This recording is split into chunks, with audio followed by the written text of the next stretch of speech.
I'm CassidySmith. I'm 20 years old and I'm from Crandall, Texas. I like playing my guitar and just sketching, drawing, doing artistic stuff. I go to school and I'm going to be a physical therapist, so that's me. I like to go on drives to just kind of, relieve stress or whatever and listen to music, so I decided to go on a drive this night.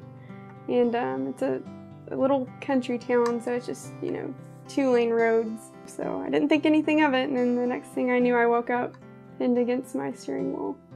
No idea what happened. So I just remember looking out my window to the left, and there was a first responder. He was just telling me what happened because I had no idea. They took me to Methodist Dallas via care flight. When Cassidy presented to the emergency room, she had pretty severe injuries. She had bilateral fractures to her lower extremities. Broke my femur, broke my wrist, my sternum, some ribs. She was in a lot of pain, and one of the first things I remembered was her warm and endearing spirit. She was unusually pleasant and chipper, and having a great communication with the emergency room staff. So from the moment she arrived at the door, we instantly bonded. So my first interaction with the doctor was Dr. Amos when he came out of surgery, and he told us about stopping her bleeding and everything they were doing to save her life. I mean, they were just awesome. The way they treated Cassidy as she wasn't just a patient, she was someone that they truly cared about. And that started in, like I said, the operating room and all the way to the end of her stay there at Methodist Dallas. Anytime a parent's kid gets in the car, you always wonder when they're out and the phone rings, has something happened?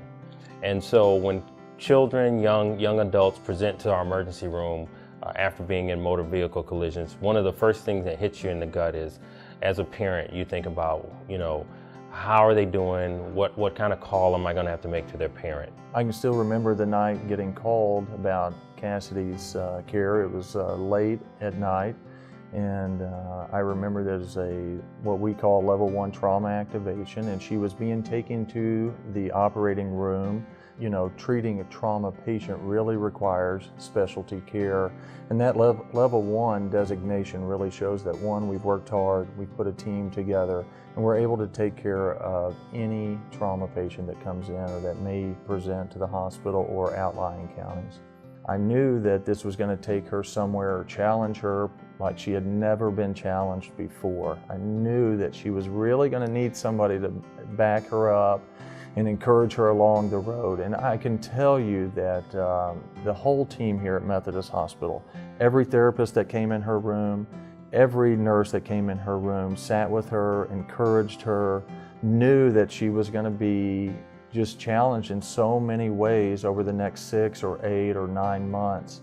This very day actually marks 9 months since the accident, and I would have been, as far as he was concerned, lucky to be walking by now and doing so much more.